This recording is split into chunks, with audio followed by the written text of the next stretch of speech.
तो क्या क्या लिखा है, इसलिए कोई पागल बन जाएगा। उसको अंग्रेजी नहीं आता, नहीं आता, हिंदी में नहीं लिख, चलो पता है क्या, शुरू करते हैं। हिंदी में लिखो अकबर के प्रमुख कार्य। अकबर के प्रमुख कार्य, कार्य का कितना हुआ?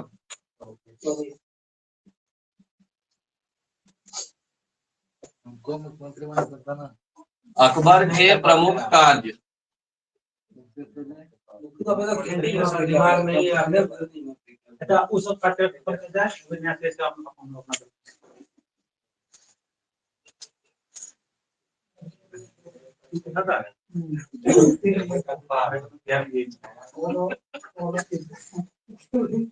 देखो अकबर द्वारा स्थापित, अकबर द्वारा स्थापित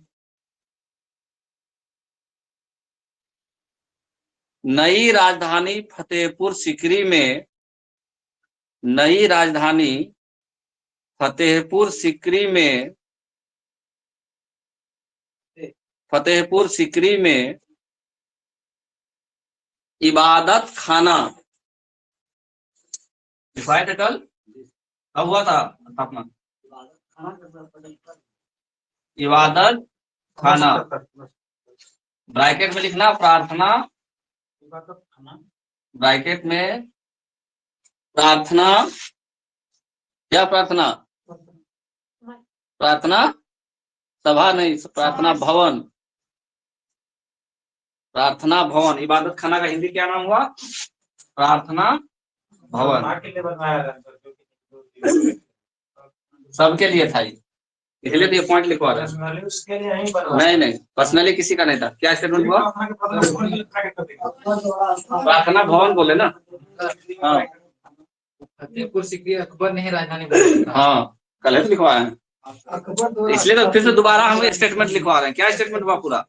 अकबर द्वारा स्थापित नई राजधानी फतेहपुर सीकरी में इबादत खाना में, इबादत खाना में सभी धर्मों के विद्वान भाग लेते थे। इसी सभी धर्मों के विद्वान, विद्वान मतलब पढ़ा लिखा, विद्वान भाग लेते थे। देखो अकबर ने, हाँ अकबर ने सुल्तान ए आदिल लिखवाए तो उस दिन भी, सुल्तान ए आदिल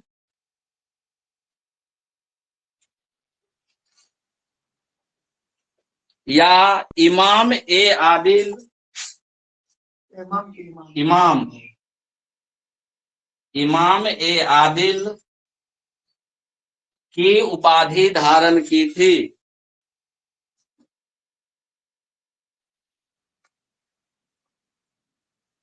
हो गया? उपाधि धारण की थी। उसके द्वारा स्थापित, हाँ वही,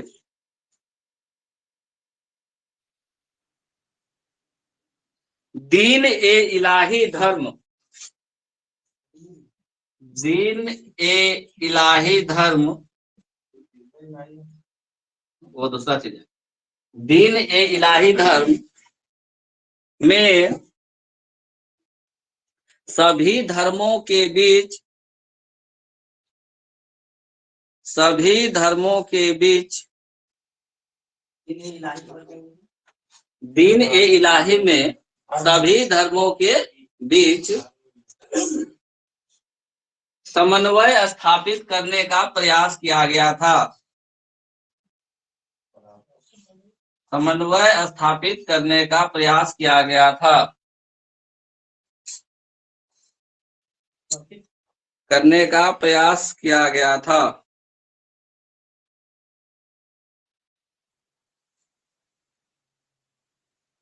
ये एक नया तरह का धर्म था, दीन ए इलाही एक नया धर्म था। न ये इस्लाम धर्म था, न ये हिंदू धर्म था। ये सभी धर्मों का मिक्स करके बोला कि जो भी चीज नहीं इलाही करेगा उसके लिए सब चीज का स्वतंत्रता रहेगा। ये किसने चलाया धर्म को? अकबर ने। नोट करके लिखो, हिंदुओं में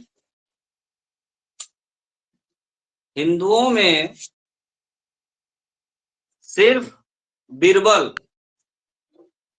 हिंदुओं में सिर्फ बीरबल, बीरबल का ओरिजिनल नाम कौन बता सकता है? ऑप्शन दे दें? बता देगा? हैं?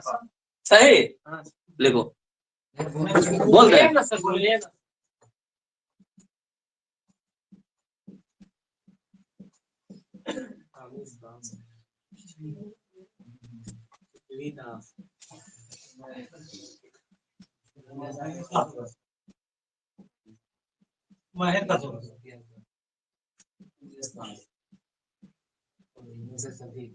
होगा तो मैं सब होगा तो इनमें से कोई नहीं है।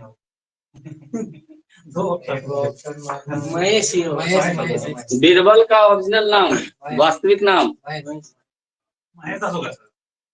पढ़ा है कभी? बीरबल का खिचड़ी पढ़ा है, लेकिन ओरिजिनल नाम उस किताब में नहीं लिखा हुआ।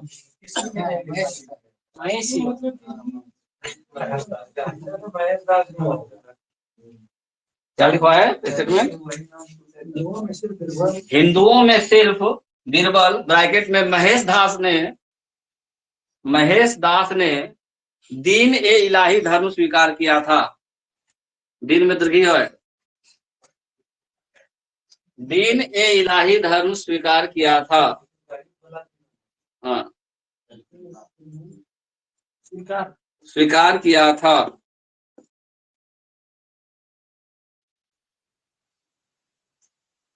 लिख दिए?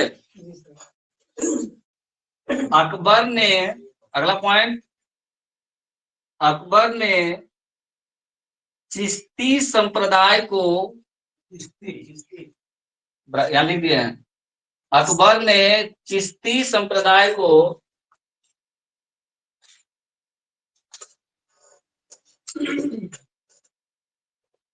प्रश्रय दिया था।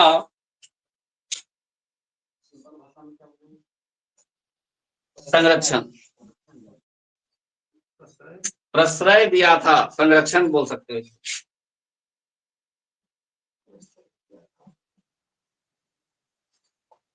कौन सा संप्रदाय? चिश्ती संप्रदाय। लिखो वह, यानी अकबर, अकबर, हाँ, चिश्ती संप्रदाय के संत, चिश्ती संप्रदाय के संत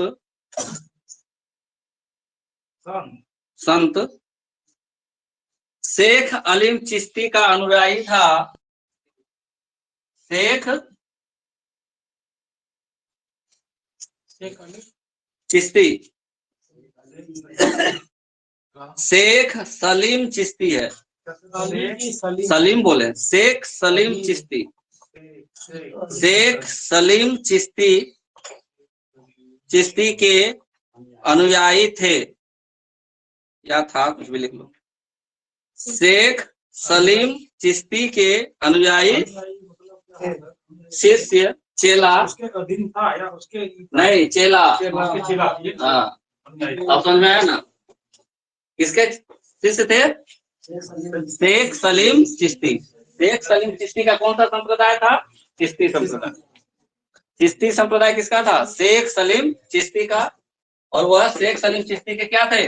अनुयायी थे। कौन? अकबर। तो मतलब शेख सलीम चिश्ती से जूनियर था तब अकबर? बिल्कुल जूनियर था, गुरु था उसका, तो जूनियर नहीं होगा।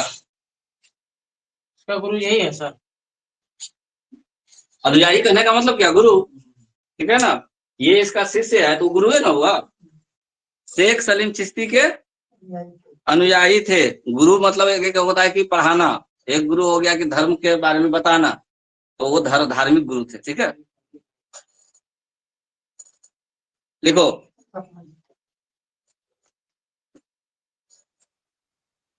अकबर ने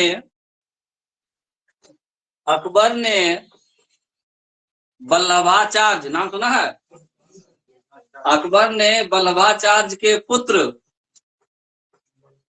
अकबर ने वल्लभाचार्य के पुत्र, जो वल्लभाचार्य का वो संप्रदाय बता देगा उसको एक चॉकलेट।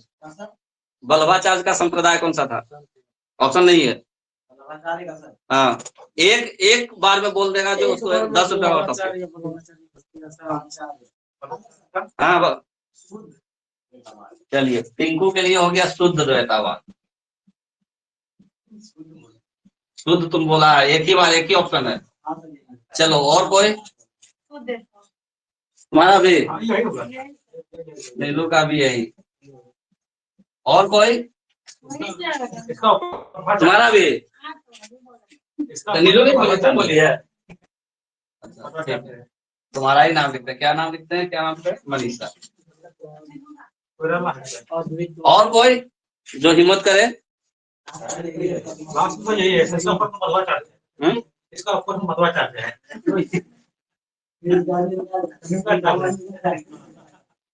कोई और बोलो। यही है, शुद्ध तो यही है, वल्लभाचार्य। तो लास्ट में है।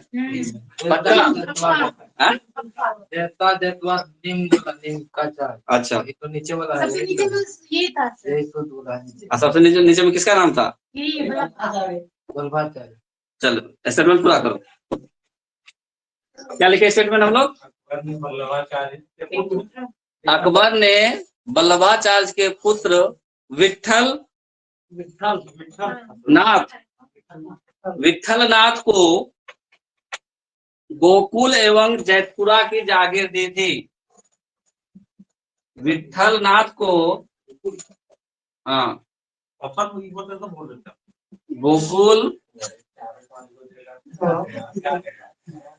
गोकुल एवं जैतपुरा की जागीर दी थी।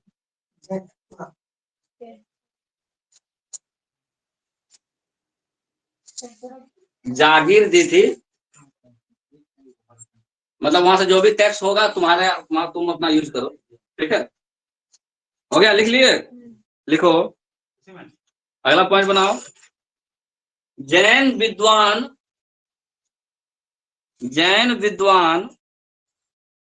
हरि विजय सूरी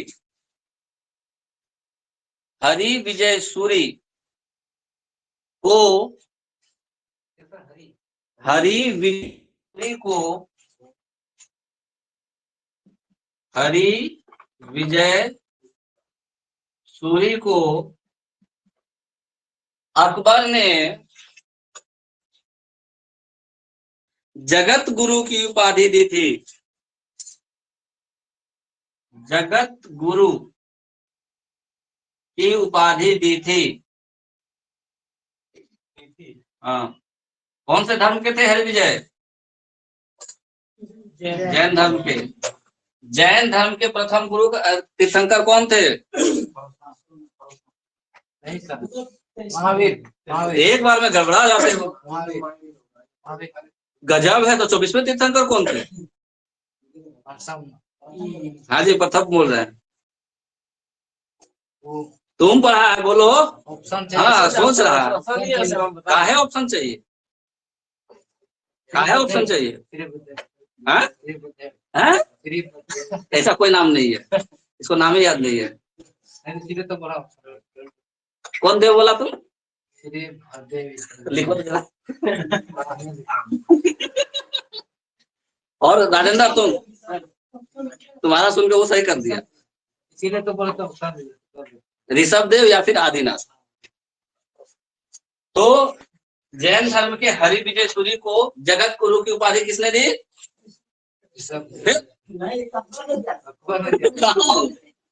जैन धर्म के हरि विजय सूरी को जगत गुरु की उपाधि किसने दी? अकबर ने दी। हो गया पॉइंट।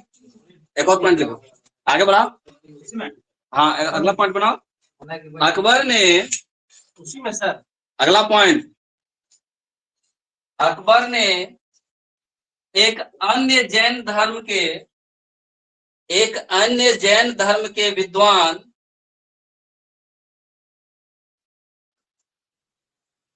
जीन चंद्र सूरी जीन चंद्र सूरी, जीन चंद्र सूरी को जीन चंद्र सूरी को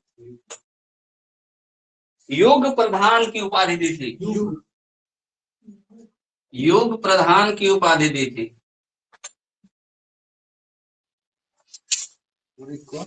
युग प्रधान की उपाधि दी थी।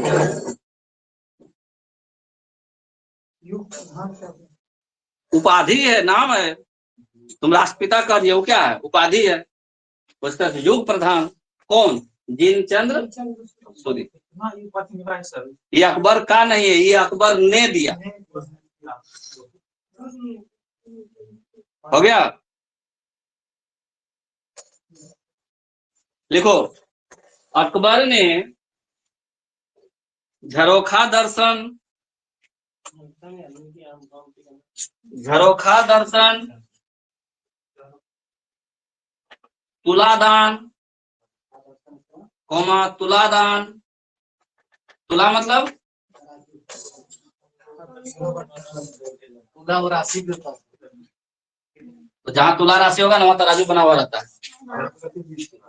इंग्लिश में क्या बोलते हैं? हाँ? तुला राशि वाले को नहीं जाते सर। नहीं,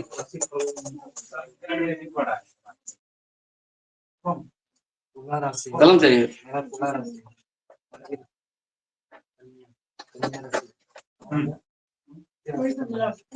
मिल गया? हेलो, हाँ क्या लिखवा रहे थे? झरोखा दर्शन, तुलादान और पाइबोस जैसी, पाइबोस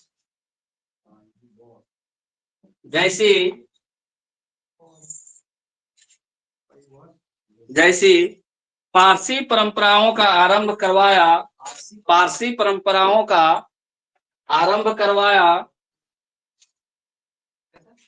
पारसी परंपराओं का आरंभ करवाया तथा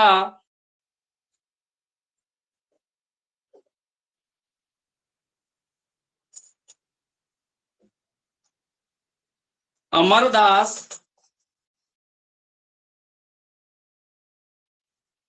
सिख धर्म के कितने नंबर के गुरु थे? जरा उल्टा तो कॉपी। अमरदास सिख धर्म में कितने नंबर के गुरु थे? पहले गुरु थे, पहला नंबर, दूसरा नंबर, तीसरा नंबर, चौथा नंबर। जल्दी बताओ, उठाओ कॉपी। पक्का ना?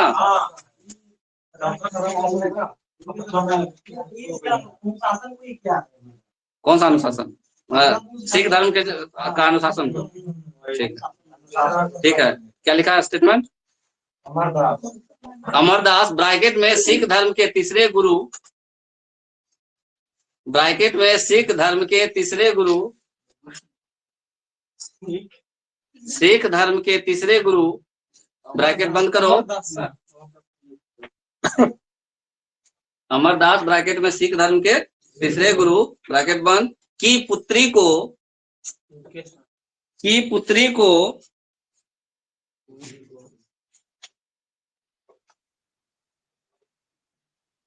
नहीं, पुत्री के नाम पर, पुत्री के नाम पर, पुत्री के नाम पर कई गांव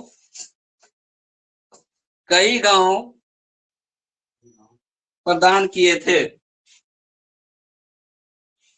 कई गांव प्रदान किए थे। ये भी उसका अच्छा काम था। तो सर, तो ये अकबर के समकालीन तो पढ़ सकते हैं अमरदास? हाँ, अकबर का समकालीन था। बिल्कुल, अकबर का समकालीन था तभी तो उसको दिया। लेकिन उसके साथ जहांगीर भी होगा। ठीक है, दोनों लिखवाए हैं तो पिछला बार सिख गुरु। नेक्स्ट पॉइंट लिखो। पुत्री का नाम क्या था सर? पुत्री का नाम जान के क्या करोगे? जरूरत है?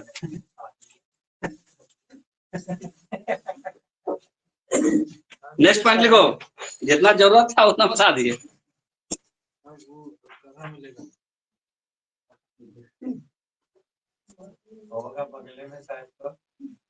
अकबर ने सती प्रथा को रोकने के लिए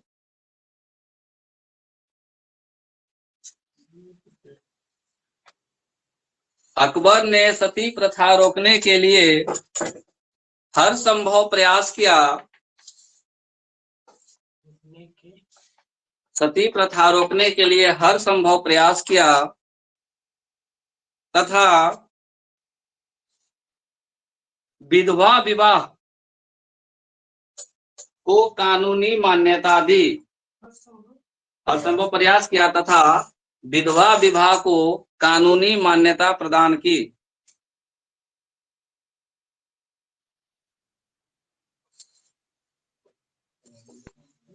अकबर ने विवाह के लिए, हाँ पॉइंट बना लो, अकबर ने विवाह के लिए लड़कियों की उम्र 14 वर्ष तथा लड़कों की उम्र 16 वर्ष निर्धारित की थी। गांधी जी का शादी कितना वर्ष की उम्र में हुआ था?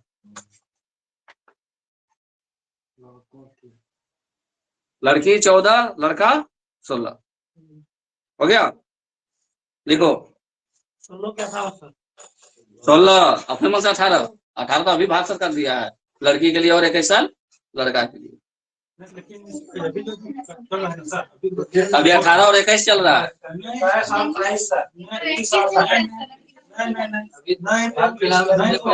ना बता रहे हैं। हाँ बताओ ना। जो 18 जो 21 है वो अभी भारत सरकार ने बनाया है। हाँ। ठीक है, रियल में जो हम लोग कम कर, हम जो अभी सारे करते हैं यही चलो, यही नियम है। हमको करते को लड़का देखिए अभी गाँव में ना, अब तो 30 में नहीं हो रहा है। 9 में सब हो रहा है तो अब तो 30 में नहीं हो रहा है।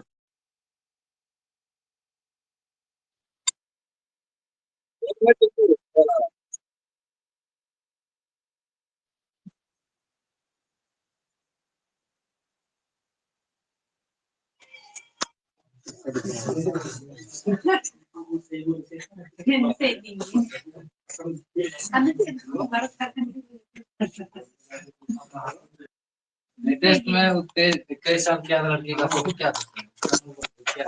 वो तो अंग्रेज लोग बनाया था ना, उस समय उसको चेंज किया। नहीं सर, अभी लेटेस्ट में चर्चा था 21 साल चर्चा हुआ है ना, कानून नहीं बना है ना। कानून बनेगा तब ना, चर्चा को नहीं मान सकते ना, कानून बनने दो। क्या लिखवा रहे थे? निर्धारित स्टेटमेंट पूरा हो गया। नेक्स्ट लिखो,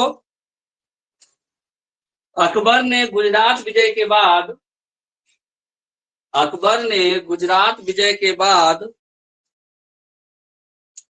1573-74 ईस्वी में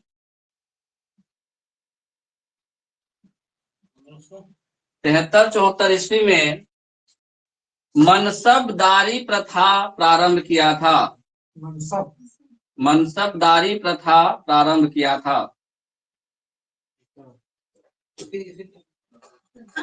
मनसबदारी प्रथा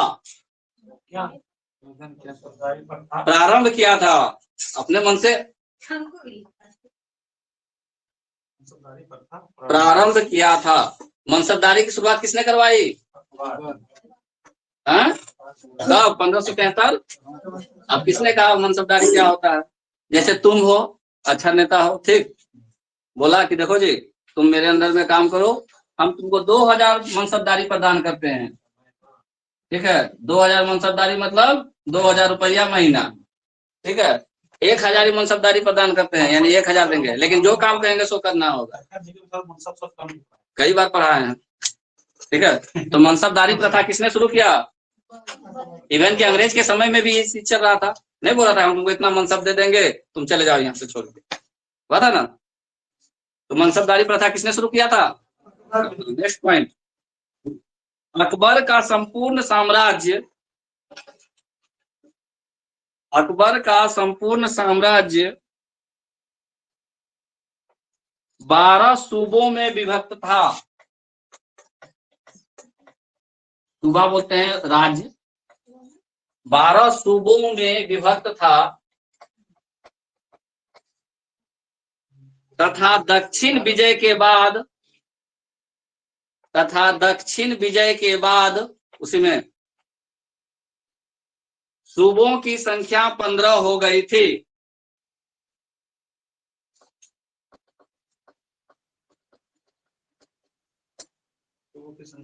15 हो गई थी।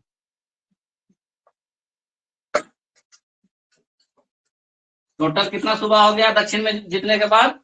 15। गुजरात विजय के लिए बताओ किस अकबर ने किसको भेजा था? देखो टेबल, गुजरात विजय, गुजरात विजय के लिए किसको सेनापति बना के भेजा था?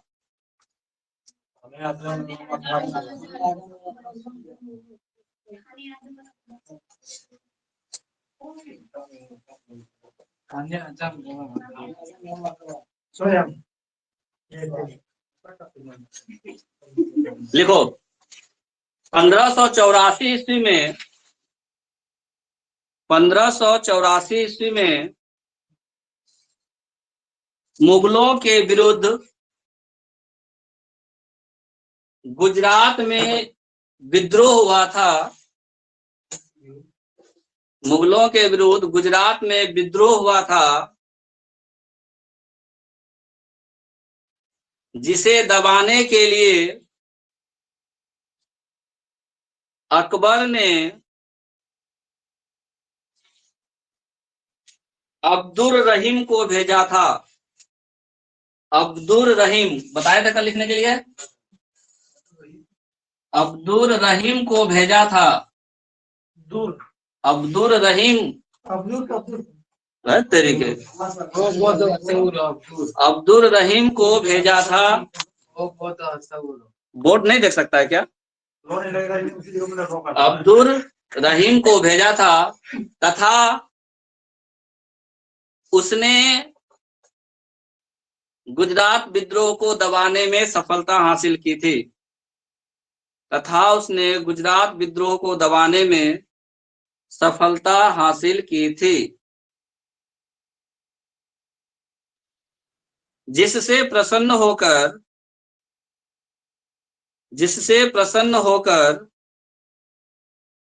अकबर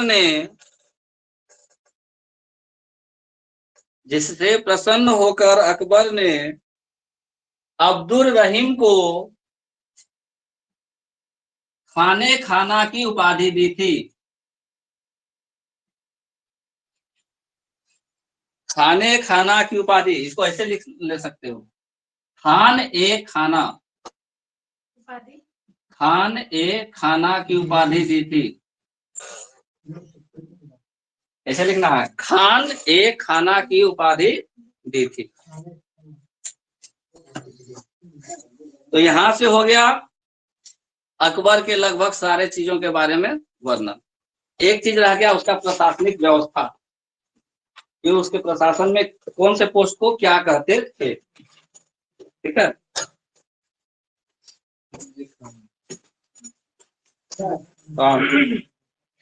बोलो ना। नहीं, किसी को दिया, बैरम खां को खाने खाना, हाँ उसको भी दिया था। बैरम खां को भी खाने खाना के बाद दिया था। किसका मोबाइल वाले थोड़ा पटक दो। लिखो, अकबर के दरबार के 9 रत्न, नहीं टॉपिक, अकबर के दरबार के 9 रत्न, दरबार के 9 रत्न, दरबार के 9 रत्न,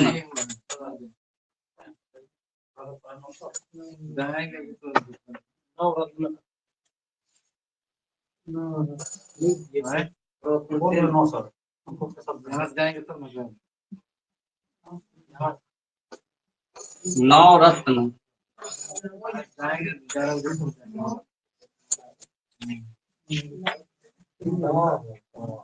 9-10 नहीं समझता है क्या?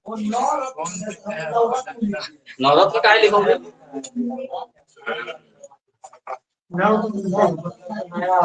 अकबर के दरबार में 9 बड़े बड़े विद्वान थे, संगीतकार थे, तो वही 9 रत्न। ठीक है, सबसे पहला रत्न कौन था?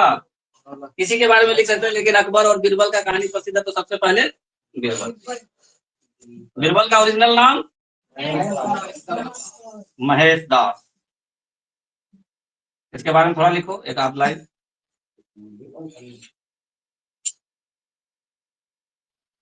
देखो, अकबर ने महेश दास को, अकबर ने महेश दास को राजा एवं कवि प्रिय दो उपाधि दिया था। राजा एवं कवि प्रिय की उपाधि दी थी।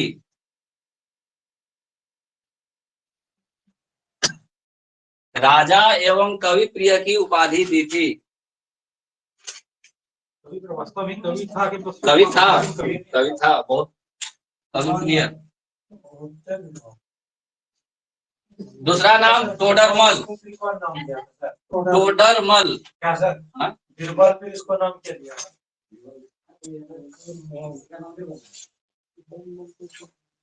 कोई चर्चा नहीं उसका, हाँ, कोई चर्चा नहीं उसकी। टोडरमल देखो, टोडरमल अकबर का वित्त मंत्री था। टोडरमल अकबर का वित्त मंत्री था, जिसने वित्त मंत्री, फिनांस मिनिस्टर, वित्त मंत्री था, जिसने भूमि माप, जिसने भूमि माप के आधार पर, भूमि माप के आधार पर लगान पद्धति का विकास किया था। लगान पद्धति का विकास किया था।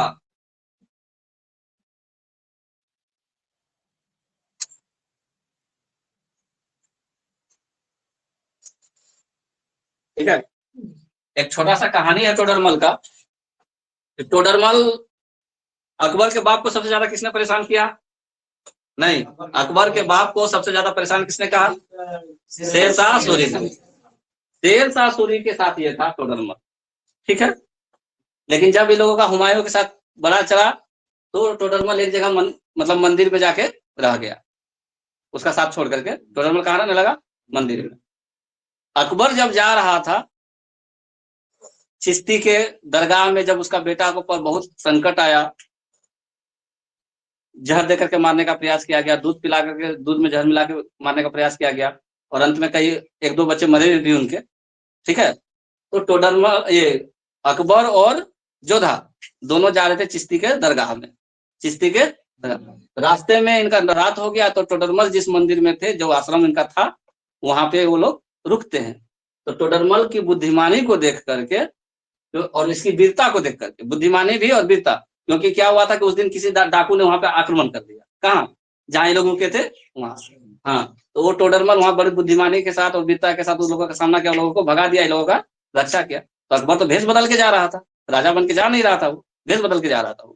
वो इसको नहीं पहचान पा रहा था कि ये रानी है और राजा है। ठीक है, तो इसका सब कुछ देख करके, इसकी बुद्धिमानी और वीरता को देख करके उससे परिचय उरिचय पूछा, तो पता चला कि वो हुमायूं के साथ रह चुका है। हुमायूं के साथ रह चुका है ना। मेरे पिताजी का था, पिताजी आपके बारे में बहुत बात करते थे, हम तो सुने हैं आपके बारे में, चलिए आप मेरे साथ। ठीक है, आया और क्या बनाया? वित्त मंत्री। तो जब वित्त मंत्री बनाया तो भूमि के आधार पर लगान की पद्धति इसने शुरू की। क्यों? कि जो अधम खां था, इसका भाई, चचेरा भाई, वहां से लाता था, जहां का जागीर उसको दिया हुआ था, और यहाँ तक पहुंच में नहीं करता था, पीछे में सड़प कर देता था वो। तो टोडरमल उस बात को पकड़ लिया था, बोला कि महाराज अगर ऐसे कीजिएगा ना तो बहुत ज्यादा दिन तक ये राजस्व व्यवस्था ठीक रहने वाला है नहीं। तो क्या किया जाए? उसको हम डायरेक्ट कुछ कर भी नहीं सकते हैं, क्योंकि महामंगा का बेटा है और उनका हम दूध पिए हैं, तो मेरा कर, उनका जो कर्ज है मेरे ऊपर है, तो हम इसलिए उसको माफ कर रहे हैं। जान रहा था वो सब कुछ, और अंत में तब उसको मारना पड़ा मजबूर होकर के। यही टोडरमल ने भूमि माप प्रथा की शुरुआत की थी। टैक्स अगर लेना है तो बोला कि ऐसा चीज बुद्धि लगा दीजिए कि उसके पास वो चीज पहुंचे ही नहीं। हाँ, तो भूमि माप के आधार पर लगान पद्धति शुरू किया, उसका दाल नहीं करने लगा। ठीक है, तुम्हारे पास 10 कट्ठा जमीन है तो 10 कट्ठा जमीन पर हमको इतना किलो चाहिए, ला दीजिए हमको, बात खत्म है, किसी को नहीं देना है, जमा कर दो। ठीक है, पहले अंदाजे लोग चलता था 1/10, 1/4, जितना उपजा उतना दो। नहीं, अब भूमि हम मापेंगे, जितना कट्ठा है, जितना बीघा है, उसके आधार पर हमको टैक्स दे दो। तो भूमि माप पद्धति के आधार पर लगान वसूलने का काम किसने शुरू करवाया? टोडरमल। नहीं हुआ तो कोई बात नहीं। और अगर झारखंड में उपज नहीं होगा तो हेमंत सोरेन को पता नहीं चलेगा कि गोड्डा जिला में अकाल पड़ा हुआ है? पड़ेगा कि नहीं पड़ेगा? तो कहेगा कि नहीं सबको 10-10 रुपया जमा करो, नहीं ना कहेगा, माफ कर देगा, लगान माफ करेगा। हम लोग भी लगान भरते हैं, रसीद कटवाते हैं, वो लगान ही भरते हैं। जो रसीद हम लोग कटवाते हैं वो लगान ही भरते हैं, ठीक है। तो भूमि माप के आधार पर लगान पद्धति का शुरुआत किसने किया? टोडरमल ने किया था। अगला तीसरा नाम लिखो, मानसिंह। मानसिंह जोधा का भतीजा था, बुआ बोलता था, बुआ। और यही राजमहल में, राजमहल जो भवन बना हुआ है, राजमहल में राजभवन जो बना हुआ था अभी तो वो बड़ा टूटा फूटा है, ये मानसिंह ने बनवाया था। और राजमहल बंगाल की राजधानी भी रह चुकी है। जब अकबर आगरा में रहता था, मानसिंह को यहाँ भेजा था बंगाल विजय के लिए, तो अपना राजधानी यहीं बनाया था। लिखवाएंगे, वो झारखंड जीतेगा। अच्छा ठीक है। मानसिंह, मानसिंह देखो, मानसिंह अकबर का सेनापति था। मानसिंह अकबर का सेनापति था,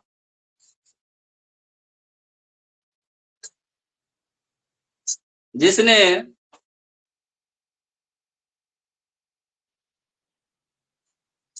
बिहार एवं बंगाल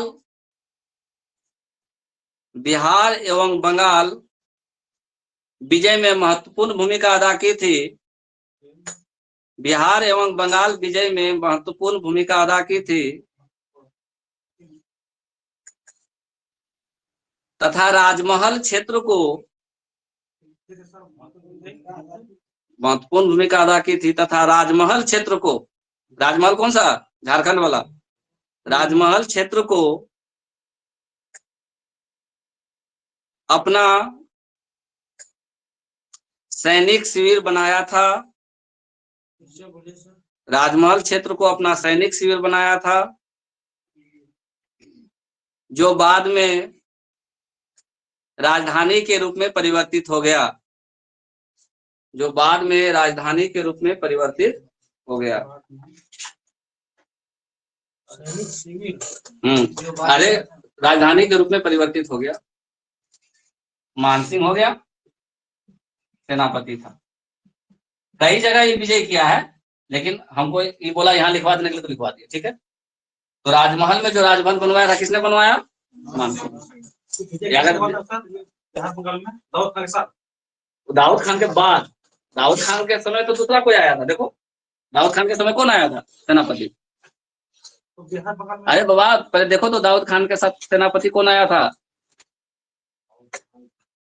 हाँ, मुनीम खान आया था। मुनीम खान को भागना पड़ गया था, चला गया था ये, तब फिर मानसिंह आया था, ठीक है। चौथा नंबर लिखो, तानसेन। तानसेन का नाम कौन कौन सुना है? गायक थे तानसेन नहीं। तानसेन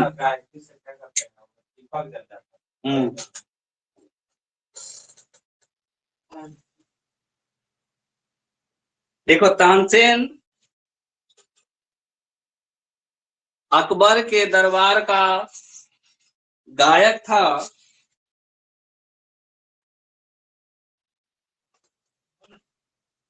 अकबर के दरबार का गायक था तथा अकबर ने उसे कंडामर वाणी की उपाधि दी थी। कंडामर वाणी की उपाधि दी थी।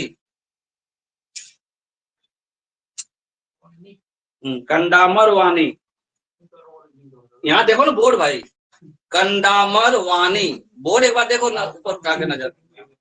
ये उपाधि, वाणी मतलब गला से बोलेगा, कंठ शब्द से कंडामर वाणी की उपाधि दी थी।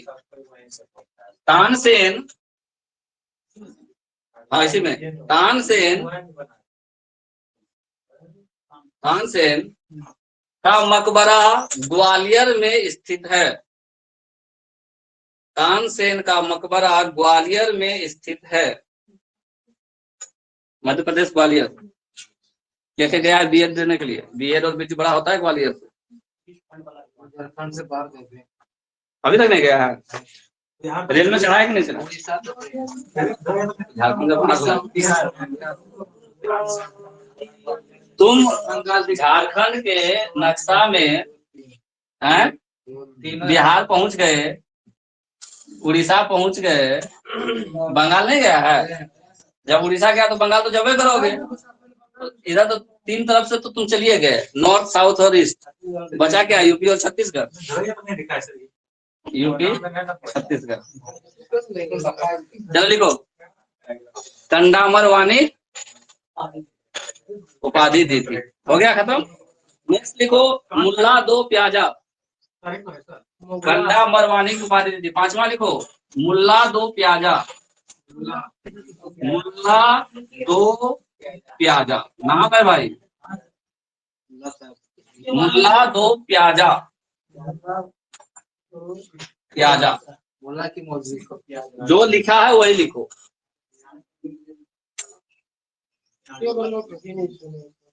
मुल्ला को इसका ओरिजिनल नाम भी कभी नहीं सुना होगा, लेकिन नाम यही आता है।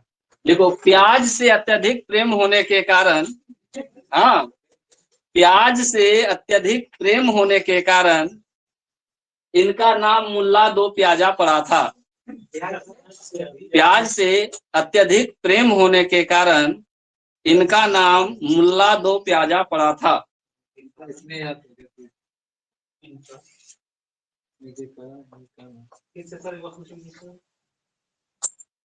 होने के कारण इनका नाम मुल्ला दो प्याजा नाम पड़ा था।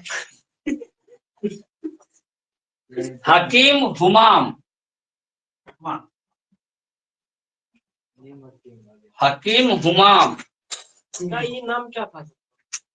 कोई जरूरत नहीं है, इतना काफी है तुम्हारी।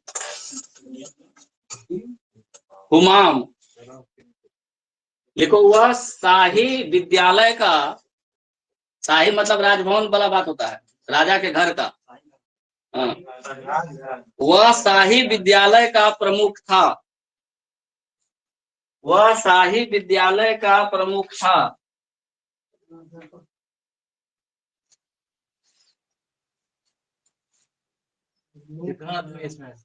यहाँ कितना लिखे हैं ऊपर में? इसमें टिंकू खाली दिख रहा है।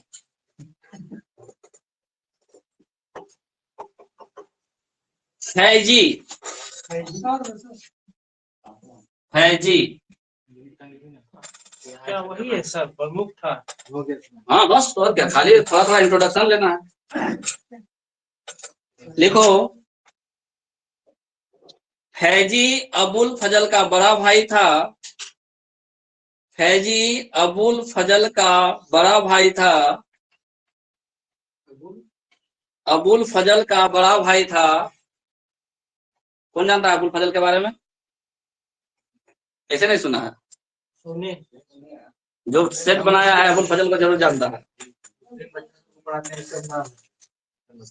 अकबरनामा किसने लिखा?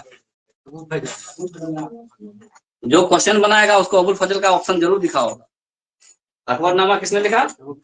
उसी का ही बड़ा भाई है। यानी अगर अबुल फजल पढ़ा होगा तो इसका बड़ा भाई भी जरूर पढ़ा लिखा होगा। एकदम बिल्कुल मूर्ख तो नहीं होगा। क्या लिखा है? फैजी अबुल फजल का बड़ा भाई था, जिसने गणित की पुस्तक लीलावती, गणित की पुस्तक लीलावती का फारसी में अनुवाद किया था। फारसी में अनुवाद किया था।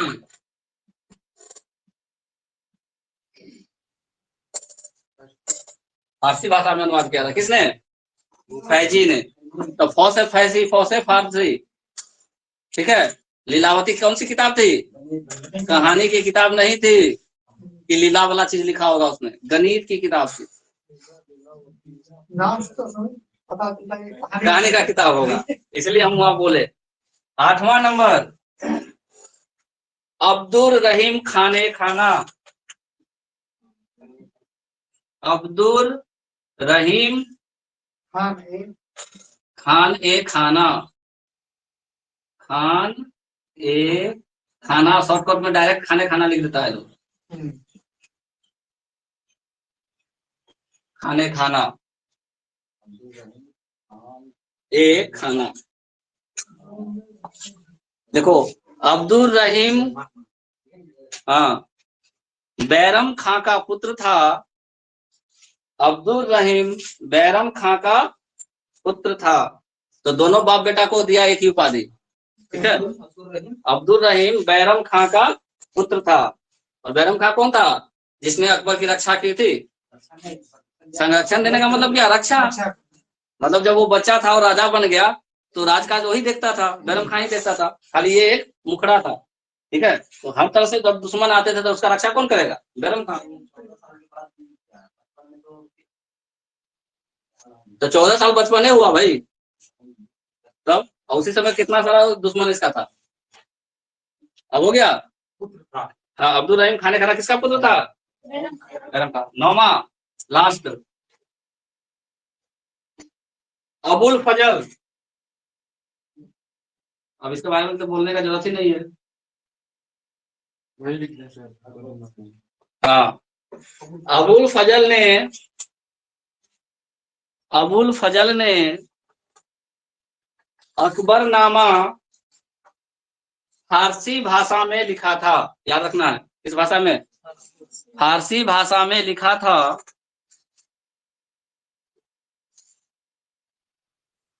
जिसका तीसरा भाग, मतलब 3 भागों में था, जिसका तीसरा भाग आइन ए अकबरी कहलाता है।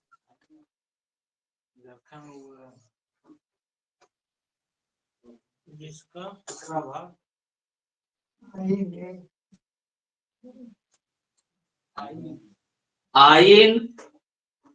ए अकबरी कहलाता है। अकबरनामा का तीसरा भाग आइन ए अकबरी कहलाता है, जिसका तीसरा भाग आइन ए अकबरी कहलाता है। वो अकबरनामा ही, लेकिन उसके तीसरा भाग का नाम थोड़ा चेंज कर दिया, आइन ए अकबरी कहलाता है। अब जो ये आइन ए अकबरी है और अकबरनामा है, अकबर के काल का गजट कहा जाता था इसको। मतलब इसमें जो चीज लिखा हुआ है वो कानून है एक तरह से। गजट मतलब झारखंड सरकार का गजट, मतलब झारखंड सरकार का कानून। गजट वाले पेपर में जो कुछ लिखा गया वो सरकार का बन जाता है कानून, चाहे वो स्टेट गवर्नमेंट का हो चाहे सेंट्रल गवर्नमेंट का हो। तो मुगल काल का गजट किसको कहा जाता है? तो आइन ए अकबरी या फिर अकबरनामा का ऑप्शन मिलेगा, नोट करके लिख लो। अकबरनामा या आइन ए अकबरी को, अकबरनामा या आइन ए अकबरी को,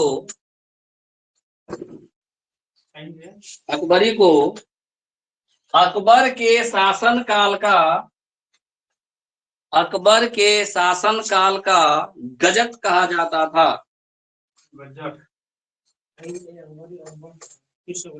आइन ए अकबरी या अकबरनामा को अकबर के शासन काल का गजट कहा जाता था।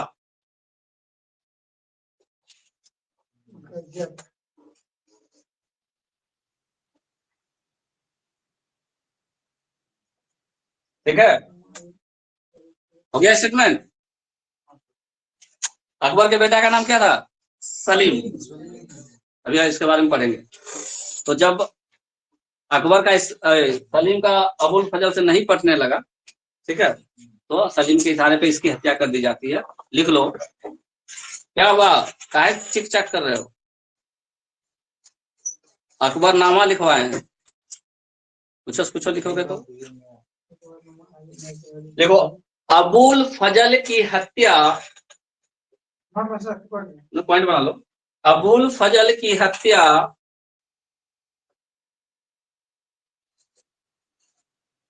सलीम के इशारे पर 1602 ईस्वी में सलीम के इशारे पर 1602 ईस्वी में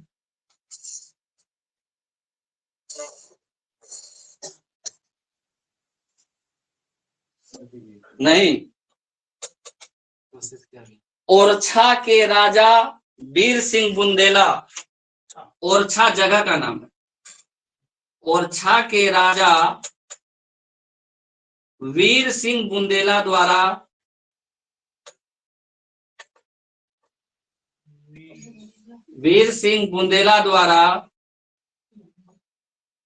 कर दी गई। किसने हत्या की? वीर सिंह बुंदेला।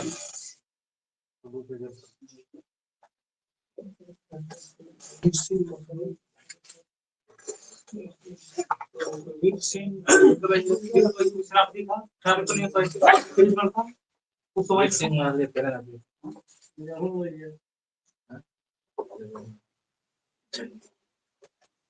लिख लिए?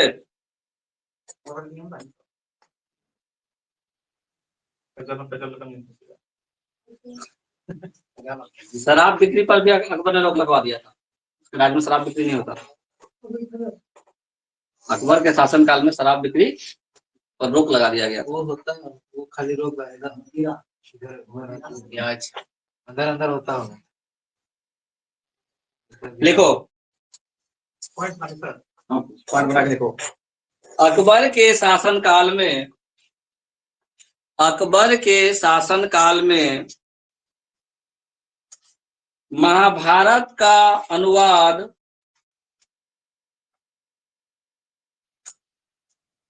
रज्मनामा के नाम से किया गया था।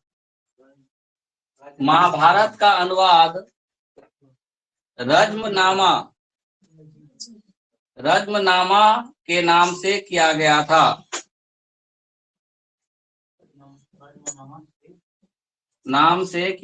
था।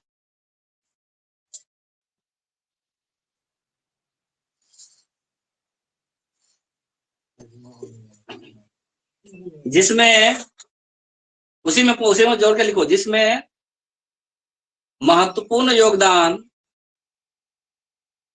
अबुल फजल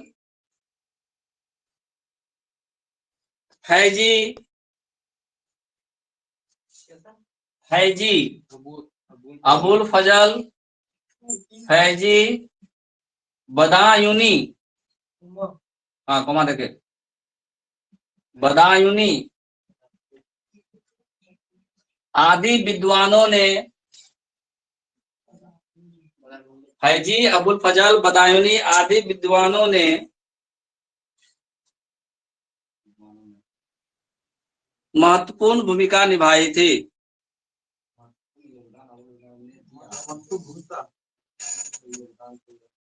कुछ नहीं, कोई दिक्कत नहीं, जो लिखना लिखो, स्टेटमेंट पूरा हो जाना। हाँ, महाभारत किस भाषा में लिखा हुआ था? संस्कृत में था। अब उसका अनुवाद करना है फारसी या कोई और शब्द में। अब संस्कृत सबको पढ़ना पड़ेगा, ठीक है। तो उसका अनुवाद रज्मनामा के नाम से किया गया। तो अलग अलग लोग, कई लोग इसमें शामिल थे। अबू फजल भी थे, फैजी भी थे, ठीक है। बाद में इसका रज्मनामा, जैसे तुम किताब का नाम दे दिया, महाभारत जो बुक है हम लोगों का, जो ग्रंथ, बुक नहीं बोलते उसको, क्या बोलते हैं? ग्रंथ। तो महाभारत ग्रंथ का नाम हो गया रज्मनामा, जो मिल करके इसका ट्रांसलेट किए थे अपने भाषा में, ठीक है। रज्मनामा, ये क्वेश्चन कई बार आता है, स्टार मार्क। रज्मनामा। अब बदायूनी ने सिर्फ महाभारत नहीं, रामायण का भी अनुवाद किया था। देखो, बदायूनी ने रामायण का भी अनुवाद किया था। बदायूनी ने रामायण का भी अनुवाद किया था। किसके शासनकाल में? लीलावती का अनुवाद किसने किया था? अबुल फजल के बड़े भाई फैजी ने। राज तरंगिणी किसने लिखा है? राज तरंगिणी। क्या बात करते हो, हैं? लिखो। हाँ? राज तरंगिणी नहीं लिखा है तुम लोग?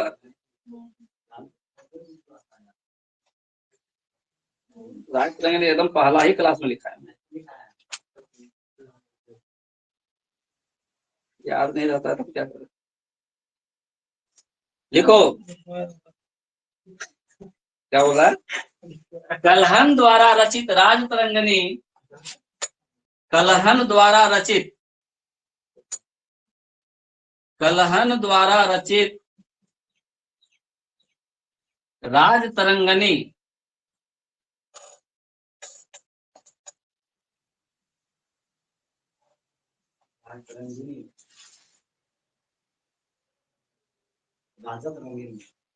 राज तरंगिणी ऐसे पढ़ो। राज एक में लिखना सर। कलहन द्वारा रचित राज तरंगिणी का, राज तरंगिणी का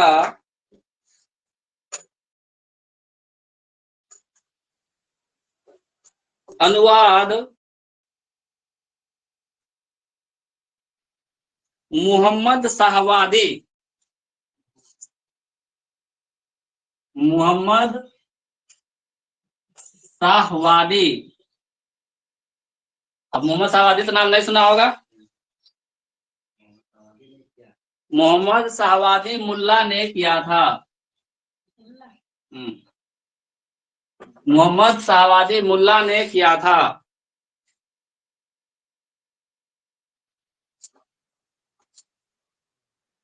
एक पुस्तक है कालिया दमन। देखो, कालिया दमन का अनुवाद, कालिया दमन का अनुवाद अबुल फजल ने किया था। कालिया दमन, कालिया नाग का नाम सुना है कि नहीं? कृष्ण भगवान जो नाचे थे।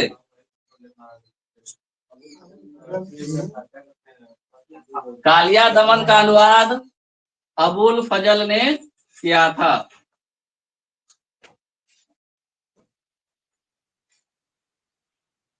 नल दमयंती का कहानी सुना है? नल दमयंती का कहानी बहुत प्रसिद्ध कहानी है ये नल दमयंती का। नल हस्बैंड था, दमयंती उसकी वाइफ थी। जब दोनों की शादी हुई तो ये लोग राजा घर के थे, दोनों लोग राजा घर के थे। तो नल की मृत्यु हो जाती है, नल की मृत्यु हो जाती है, बचाव भी नहीं हुआ रहता है। यमराज लेके चला गया उसका आत्मा को। ठीक, दमयंती पीछे पीछे जाने लगी। इतनी पतिव्रता नारी थी कि वो उसके पीछे पीछे जाने लगी, यमराज के पीछे पीछे पीछे पीछे जा रही है, जा रही है। जाते जाते यमलोक पहुंच गई, उसके पीछे पीछे जा रही है। जबकि कोई भी जीवित आदमी वहां नहीं जा सकता है। उसके वो इतनी सती मतलब पतिव्रता थी, वो उसके अंदर बहुत सारा शक्ति था, वो जो चाहे सो कर सकती थी। तो वो अपने आप को हल्का करके या जिस भी रूप में वो यमराज के पीछे पीछे चलने लगी।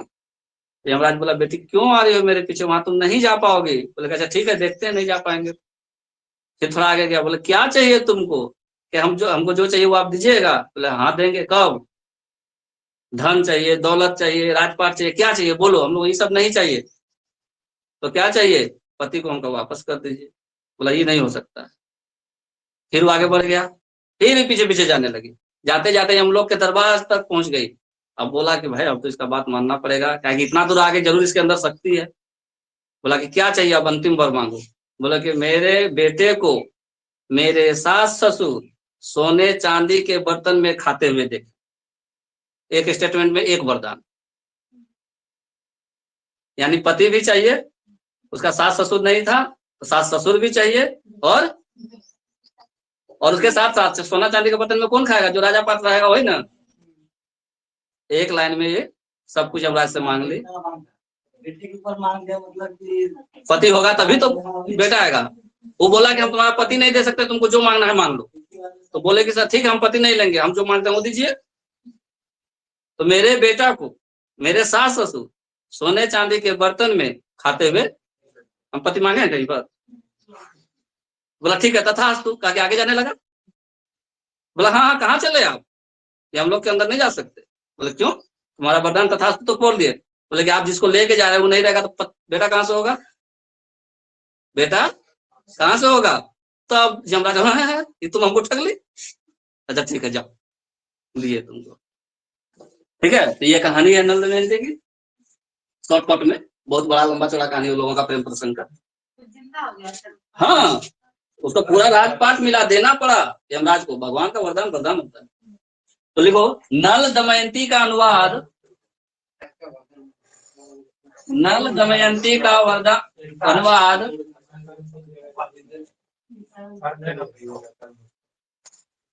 नल दमयंती का अनुवाद फैजी ने किया था। नल दमयंती का अनुवाद फैजी ने किया था।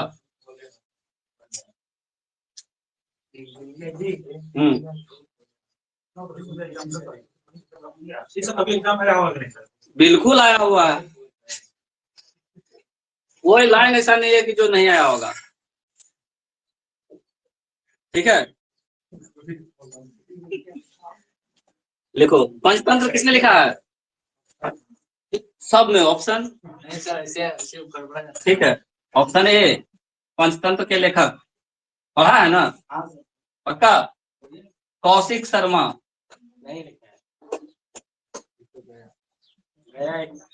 बी रामचंद्र शर्मा। सी विष्णु शर्मा। वही लिखा है डी इनमें से कोई नहीं। विष्णु शर्मा लिखा है, विष्णु लिखा है ये होता है।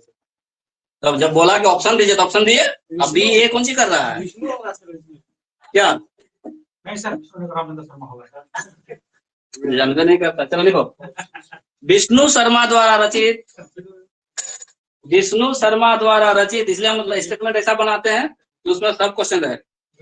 विष्णु शर्मा द्वारा रचित पंचतंत्र का अनुवाद, विष्णु शर्मा द्वारा रचित पंचतंत्र का अनुवाद,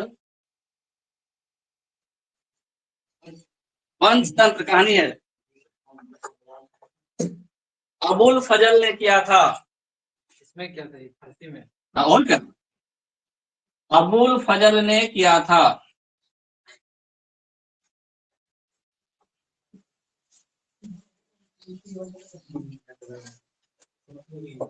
जिसका नाम उन्होंने, जिसका नाम उन्होंने, उन्होंने जिसका मतलब पंचतंत्र का नाम उन्होंने अनवर ए सादात रखा था। अनवर ए सादात,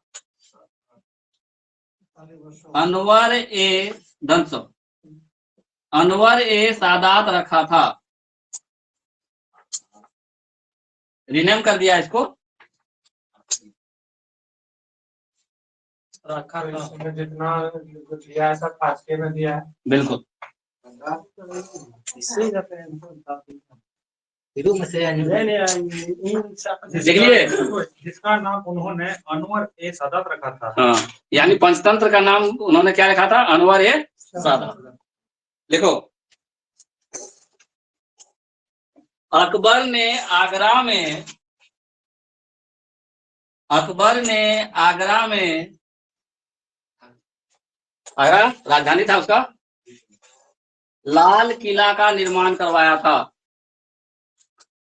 आगरा में लाल किला किसने बनवाया, और दिल्ली का लाल किला का निर्माण करवाया था। यह क्वेश्चन कई बार आ चुका है। दिल्ली का लाल किला और अकबर का लाल किला में अंतर है। ठीक है, आगरा का लाल किला का निर्माण अकबर ने करवाया था।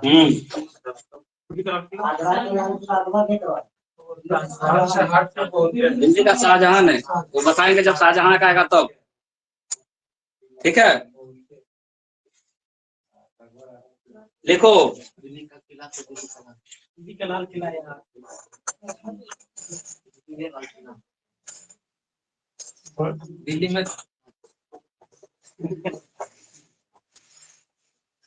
शाहजहां क्या बोले सर? शाहजहां में लिखाएंगे वो। बाद में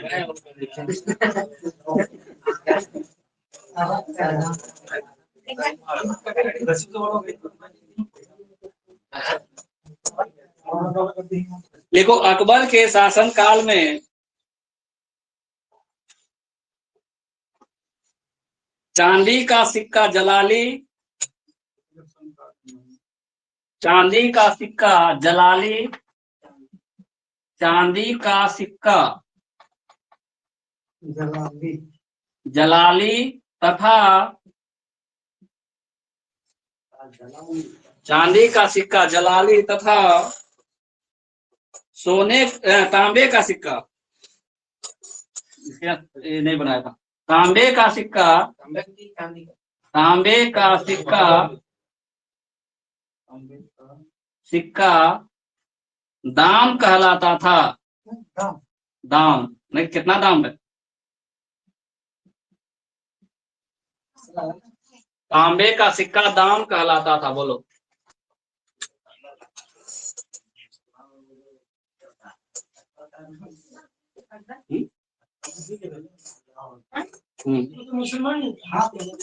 उसको जो अकबर थे ना, अकबर ने इतना अच्छा सा धार्मिक काम किया कि लोग उसको पृथ्वी का भगवान बोलते थे।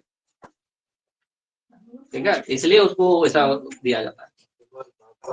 तांबे का सिक्का दाम कहलाता था, चांदी का सिक्का जलाली कहलाता था। याद रहेगा। अच्छा, ये किस तरह का क्वेश्चन बन सकता है सर? अकबर के शासनकाल में चांदी के सिक्का को कहा जाता था, 4 ऑप्शन दे देगा तो पढ़ाया हो रहेगा तब ना। जलाली तो कहेगा नामे नहीं सुने थे सर, पंचतंत्र नामे नहीं सुने हैं, कहानी पढ़ोगे तब ना। इतना सारा चीज लिखवा दिए। यानी अकबर के शासनकाल में जो विद्वान लोग थे, वो लोग यह नहीं मानते थे कि वो हिंदू धर्म का महाभारत है तो हम लोगों को नहीं पढ़ना चाहिए। जब तक नहीं पढ़ेंगे उसका कहानी तो हम लोग कैसे सीख लेंगे। नील दमयंती का कहानी इतना फेमस है हम लोगों के यहाँ, वो लोग फारसी में नहीं रहेगा तो कैसे पढ़ेगा। तो अनुवाद करवा दिया कि भाई तुम लोग भी पढ़ो, महाभारत भी पढ़ो, नल दमयंती भी पढ़ो, रामायण भी पढ़ो, ठीक है, सब चीज पढ़ो। उस समय नहीं हुआ था उसका। ठीक है, और पढ़ो क्यों? क्योंकि अकबर पढ़ा लिखा नहीं था। अरे ये लोग नहीं करवाया, अकबर स्वयं कुछ भी पढ़ा लिखा नहीं था, लेकिन दिमाग का बहुत तेज था, तब जाके वो राजपाट चला पाया। ठीक है, तो हिंदुस्तान में जितना भी हम लोग हैं तो मुसलमानों का हम लोग को ही करना पड़ता है। तो पाकिस्तान में वैसा होगा कि हिंदू धर्म का जितना भी गौतम बुद्ध सब जितना भी है उनको नहीं, वहाँ पर देखो अकबर के शासनकाल में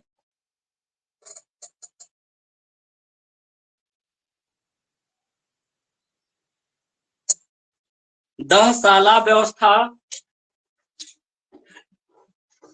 दहशाला व्यवस्था, ब्रैकेट में समय लिख लेना, व्यवस्था 1580 ईस्वी में, 1580 ईस्वी में टोडरमल द्वारा प्रारंभ करवाया गया था। टोडरमल द्वारा प्रारंभ करवाया गया था। दहशाला व्यवस्था टोडरमल द्वारा प्रारंभ करवाया गया था।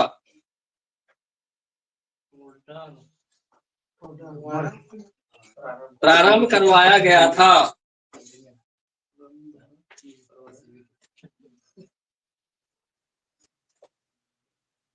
नेक्स्ट, नस्क प्रणाली। नस्क प्रणाली ब्रैकेट में लिखना, कनकुत प्रणाली, दोनों नाम हो सकता है, कनकुत, नस्क या कनकुत प्रणाली। नस्क या कनकुत प्रणाली, कनकुत प्रणाली में फसल देखकर, कनकुत प्रणाली में फसल देखकर पैदावार का अंदाज लगाया जाता था। कितना पैदावार हुआ है फसलों का, फसल देखकर पैदावार का अंदाजा लगाया जाता था।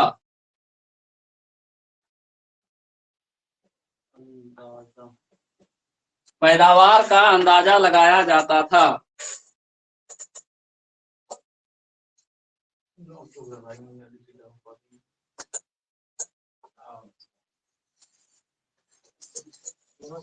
भूमि मापने का लिए किसने लगान पद्धति शुरू किया? तो यहीं पे देखो भूमि माप, यहाँ वाला पॉइंट बना के लिखो भूमि माप, नहीं लिखवाया लिखो ना जो लिखवा रहा हो। भूमि माप के लिए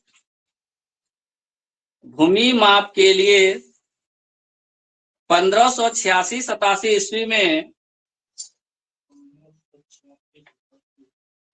में गज इलाही, 1586-87 ईस्वी में गज ए इलाही या गज इलाही दोनों एक ही नाम है। गज ए इलाही ब्रैकेट में लिखना 41 अंगुल या 33.5 इंच, 41 अंगुल या नंगुली ऐसे लिखे, 4, 4, 8, 4, 12, 4, 16, 4, 20 ऐसे 41 अंगुल या 33.5 इंच, 33.1/2 इंच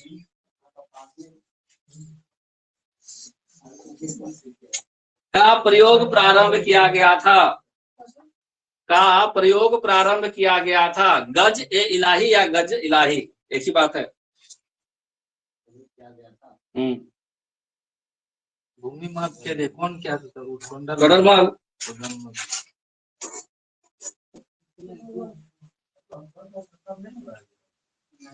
देखो गल्ला बक्सी लिखाएंगे तब ना, गजब वाला बात है। गल्ला बक्सी देखो, गल्ला बक्सी नीचे यहाँ लिखे गल्ला बक्सी अर्थात बटाई, गल्ला बक्सी अर्थात बटाई फसल का किसान एवं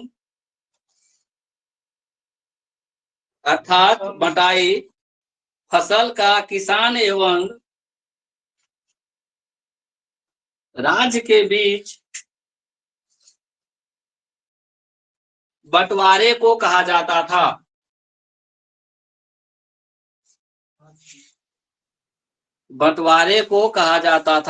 मतलब जो फसल हुआ तो किसान कितना रखेगा और राजा के पास कितना जाएगा, उसको बटाई हम लोग बोलते थे। वो लोग क्या बोलता था? गल्ला बक्सी। बटाई वाला सिस्टम अभी भी गाँव में सब जगह है, लेकिन उसको लोग क्या बोलता था? गल्ला बक्सी। गल्ला बक्सी क्या था? जो फसल उत्पादन हुआ है कितना किसान रखेगा, कितना राजा को देना है, उसको क्या बोलते थे? गल्ला बक्सी। आप समझ में आ गया? तो लिखाने से पहले बोलने लगता क्या होता है सर? एक और लिखो, जब्ती अथवा नकदी। जब्ती अथवा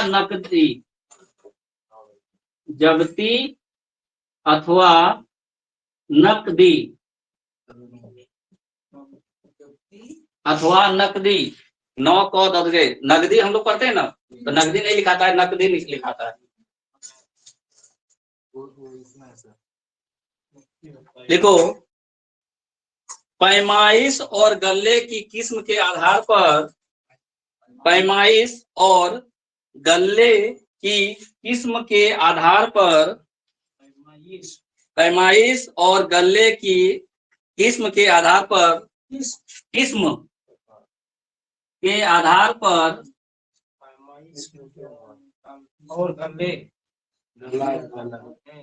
गल्ला सर गल्ले हो गया। आधार पर लिखा, आधार पर लगान तय करना जब्ती या नकदी कहलाता था। जब्ती या नकदी कहलाता था। आधार पर लगान तय करना, आधार पर लगान तय करना जब्ती या नकदी कहलाता था। अब क्वेश्चन इसमें आता है, जब्ती था ऑप्शन नंबर ए लगान, ऑप्शन नंबर बी धार्मिक कर, ऑप्शन नंबर सी कुछ भी। ठीक है, डी 4 ऑप्शन दे देगा तो जानेंगे तब ना कि जब्ती क्या था, लगान वसूलने का एक तरीका था। ठीक है, हो गया। हाथ दुखाया किसका किसका। चलिए आज का क्लास यहीं पे एंड करते हैं। कहीं कुछ पूछना है? नहीं, फोटो खींच करके ले लो।